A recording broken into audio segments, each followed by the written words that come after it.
આસ્થા તમારા માટે નવી છું. 26 વર્ષની છું, યુપીએસસીની તૈયારી કરું છું અને આજે તમારા માટે હું વિડીયો લઈને આવી છું. એક સ્ટુડન્ટ જે યુપીએસસી માટે ભણતું હોય is constantly expose two information કે દુનિયામાં શું ખોટું ચાલી રહ્યું છે, શું કરી શકાય, સરકાર શું કરી શકે, લોકો શું કરી શકે. અને એઝ અ યંગસ્ટર હું ઇન્સ્ટાગ્રામમાંથી જ્યારે પણ રીલ્સ જોતી હોઉં આઈ કોન્સ્ટન્ટલી કમ અક્રોસ ન્યૂઝ જ્યાં બધું નેગેટિવ ચાલી રહ્યું છે. એક બાજુ રશિયા યુક્રેન વોર જે ક્યારનો થઈ ચૂક્યો છે, હજુ ચાલ્યા કરે છે. બીજી બાજુ ઇઝરાયલ પેલેસ્ટાઇન વોર ચાલી રહ્યો છે, એમાં ઈરાન પણ આવી ગયું છે, યુએસ પણ આવી ગયું છે, આખી દુનિયા સળગી રહી છે.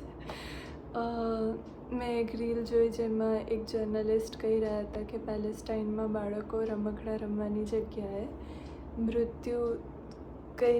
મૃત્યુ પછી જે અંતિમ સંસ્કાર થાય એના વિશે રમી રહ્યા હતા. 4 બાળકો એક બાળકને ઉંચકીને ક્યાંક લઈ જઈ રહ્યા હતા અને મને અંદરથી હલાવી ગયું, કેમ કે એ બતાવે છે કે એમની પરિસ્થિતિ શું છે. આપણે શું રમતા હોઈએ, જે વસ્તુ આપણી આજુબાજુ જોતા હોઈએ. બાળપણમાં અમે ઘર રમતા કે દુકાન રમતા કે બાર્બીઝથી રમતા. ઇટ વોઝ ઓલ અબાઉટ જે આપણે આજુબાજુ જોતા હતા. એમના માટે એમની આખી લાઈફ મૃત્યુથી એટલી ઘેરાયેલી છે કે એ લોકો એ જ જોઈ રહ્યા છે ને એ એમની રમતમાં આવી ગયું છે. એનાથી વધારે પેઇનફુલ શું હોઈ શકે. એટલે આવી બધી વસ્તુઓ જ્યારે હું જોઉં છું. બીજી બાજુ ઇલોન મસ્ક દુનિયાનો પહેલો ટ્રિલિયનર બની ચૂક્યો છે. એને કોન્ટેક્સ્ટમાં મૂકીએ તો ઇન્ડિયાનો જીડીપી છે એ $4 ટ્રિલિયન છે. એટલે 1/4 ઓફ ઇન્ડિયાનું total value is the value of Elon Musk. એક માણસની વેલ્યુ એટલી થઈ ગઈ છે અને ઇન્ડિયા છે એ એક સારી ઇકોનોમી છે ત્યારે 1/4 આ માણસનું થઈ રહ્યું છે. વિચ શોઝ કે ઇલોન મસ્ક અત્યારે બહુ બધા કન્ટ્રીઝની ટોટલ આર્થિક સ્થિતિ જેટલો તો પોતે એકલો મતલબ એટલી વેલ્યુ એની પોતાના એકલાની છે. એ કેટલું ઇન્ફ્લુઅન્સ કરી શકે, કેટલું બધું કરી શકે, પણ એ નથી કરી રહ્યો.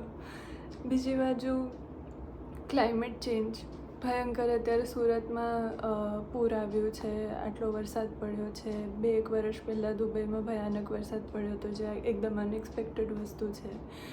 એના લીધે આપણી ખેતી ઉપર નુકસાન થાય છે, ખેડૂતો સુસાઇડ કરી રહ્યા છે અને યુરોપમાં અત્યારે ભયંકર ગરમી પડી રહી છે. એન્વાયરમેન્ટમાં આટલા બધા બદલાવો આવી રહ્યા છે. દુનિયા ક્યાર સુધી ટકશે આપણને ખબર નથી. આપણી પાસે પીવાનું પાણી ક્યાર સુધી હશે આપણને ખબર નથી. ત્યાં બીજી બાજુ એઆઈના ડેટા સેન્ટર્સ બની રહ્યા છે જે કેટલું બધું પાણી પી રહ્યા છે. સો હું વિચારતી હતી આના વિશે કે આપણે શું કરી શકીએ. બિકોઝ જ્યારે આપણે આવું બધું સાંભળીએ ત્યારે એવું થાય કે મારાથી તો શું થાય, હું એક માણસથી શું થાય. અને જે લોકોએ કરવું જોઈએ, ચાહે સરકાર હોય કે મોટા માણસો હોય, બિલિયનર્સ હોય, ઇન્ફ્લુએન્શિયલ લોકો હોય, એ કરવા માગતા નથી અથવા કરે છે તો થોડુંક જ કરી રહ્યા છે. એમના પોતાના ઇન્ટરેસ્ટને વધારે મહત્ત્વ આપી રહ્યા છે. તો પહેલાં હેલ્પલેસનેસ થઈ કે મારા એકલાથી શું થાય, અને પછી જ્યારે વિચાર્યું કે તો કોનાથી થાય અને એ લોકો કેમ નથી કરતા, ત્યારે ગુસ્સો આવ્યો કે આ લોકો કેમ નથી કરતા. આ બધાના કારણે મારું મગજ કોન્સ્ટન્ટ નેગેટિવિટીમાં જ રહેતું હતું અને હું સમજી નથી શકતી કે આમાંથી આગળ શું કરવું. ત્યારે ધીમે ધીમે મને એક વસ્તુ રિયલાઇઝ થઈ કે આપણે એ કરી શકીએ કે આપણાથી જેટલું બને એટલું આપણે કરીએ.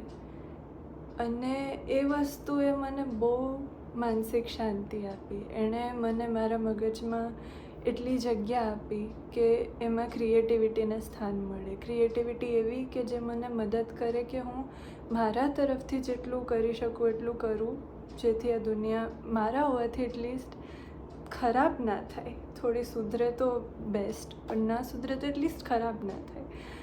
અને that gave me a lot of strength. એનાથી મને નવા આઈડિયાઝ આવ્યા. મારું પરસેપ્શન મારું ધ્યાન એ તરફ જવાનું ચાલુ થયું કે મારાથી શું થઈ શકે. અને આજે હું તમને લોકોને એવા જ કોઈક આઈડિયાઝ વિશે વાત કરવા માગું છું, બિકોઝ શરૂઆતમાં આઈ સ્ટ્રગલ્ડ અ લોટ કે એવી કઈ વસ્તુઓ છે જે કરવાથી I can actually do something. તો એવા કોઈક આઈડિયાઝ હું તમને શેર કરીશ. જેમ કે મેં એક રીલ જોઈ હતી જેમાં કહેતા હતા કે કોકોકોલાના કારણે બહુ બધી આફ્રિકન કન્ટ્રીઝમાં આજે વોટર સ્કાર્સિટી છે. જ્યારે આફ્રિકન સબકોન્ટિનેન્ટ પાણી માટે બહુ, મતલબ પાણી તો નહીં પણ જનરલ નેચરલ રિસોર્સિસમાં બહુ સમૃદ્ધ હતો, ઇન્ક્લુડિંગ પાણી. અને આજે એ લોકોની સ્થિતિ વિશે આપણને ખબર જ છે.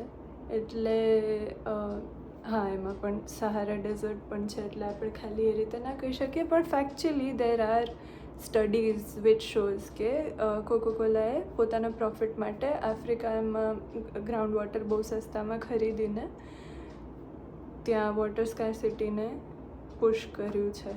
એટલે when I came to know about it, what do you do, હું પહેલાં ગુસ્સે થઈ જતી, હું ગુસ્સે થઈ પણ આ વખતે ડિસાઇડેડ કે ઓકે, હું એ કરી શકું મે બી કે હું કોકોકોલાની જગ્યાએ મે બી થમ્સઅપ ઓર્ડર કરી શકું. બહુ ડિફરન્સ તો છે નહીં, કદાચ પેપ્સી ઓર્ડર કરી શકું. નાઉ અગેન બહુ બધી કંપનીઝ એવી હશે જેમાં કંઈક ને કંઈક પ્રોબ્લેમ્સ હશે.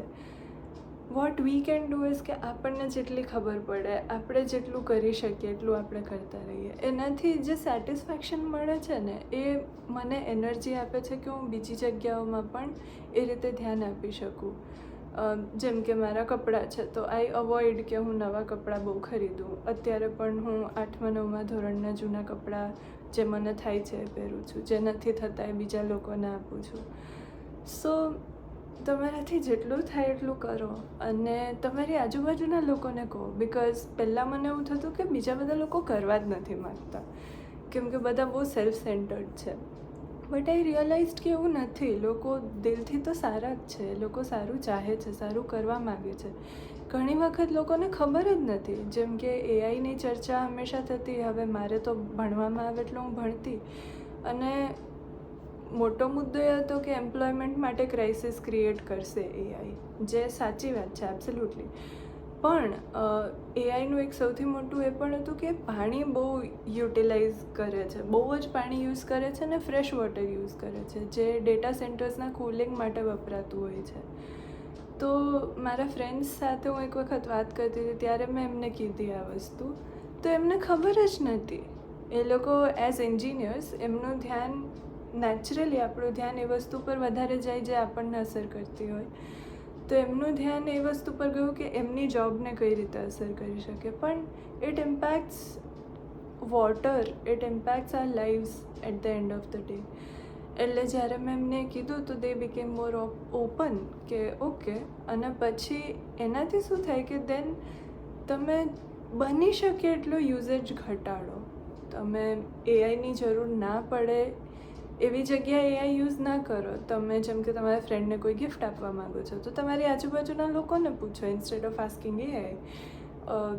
જ્યારે ઇન્ટરનેટ નહોતું ત્યારે લોકો એકબીજા સાથે વાત કરીને જ સોલ્યુશન્સ કાઢતા હતા. ચલો એ એક્સ્ટ્રીમ પર ના જઈએ. ક્યારેક આપણને જરૂર પડે કે આપણને થોડી એક્સપર્ટીઝની જરૂર છે, we can Google things, we can go through books, we can try other alternatives basically. એટલે the other thing is, don't shy away from sharing any information that you know about, the things that you are passionate about. કેમ કે ઘણી વખત you never નો, તમે જ્યારે વાત કરો ત્યારે ખબર પડે કે ઓકે, બહુ બધા લોકો actually do care about these things અને they just don't know what to do. જેમ કે મને નથી ખબર કે મારે શું કરવું જોઈએ અને હું ધીમે ધીમે મારો રસ્તો આ રીતે શોધી રહી છું. અને I am grateful to you all કે આજે તમારા લોકોના કારણે હું આ વાત અહીંયા સુધી લાવી શકું છું. એટલે એક મુદ્દો આ હતો કે તમારી માહિતી શેર કરતાં શરમાઓ નહીં. બીજી વસ્તુ કે તમે ઓલ્ટરનેટિવ શોધો. ત્રીજી વસ્તુ ક્રિએટિવિટી એન્ડ અવેરનેસ. તમે જનરલ અવેરનેસ ખાલી રાખશો ને વસ્તુઓની, may it be gender sensitivity, may it be environmental crisis, સ્વચ્છતા, કંઈ પણ વસ્તુ હોય, મોડર્નિટીના પ્રોબ્લેમ્સ, કોઈ પણ વસ્તુ હોય, just start being aware of things એને જોવા માંડો. Once you see it and once you have the creativity and space in your mind, you will find solutions to it. અને હા, બસ બહુ વધારે જ્ઞાન આપી દીધું.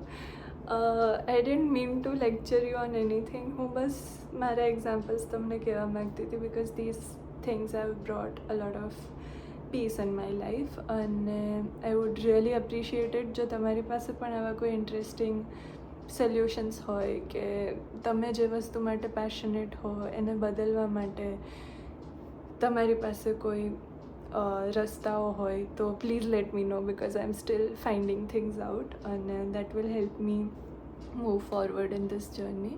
અને હવે અમે ફ્રાઈડેઝ પર જે રીતે વિડીયોઝ અપલોડ કરી રહ્યા છીએ એ રીતે કરતા રહીશું. સો કમેન્ટ સેક્શનમાં લેટ અસ નો કઈ ટાઈપની વસ્તુઓ પર તમારે વાત કરવી છે. આઈ try to research those things અને એના ઉપર વિડીયો બનાવીશ. અને 2 વિડીયોઝ તો તૈયાર થઈ ગયા છે, તો નેક્સ્ટ વિડીયો માટે will take your suggestions or recommendations. I hope you like the video. By.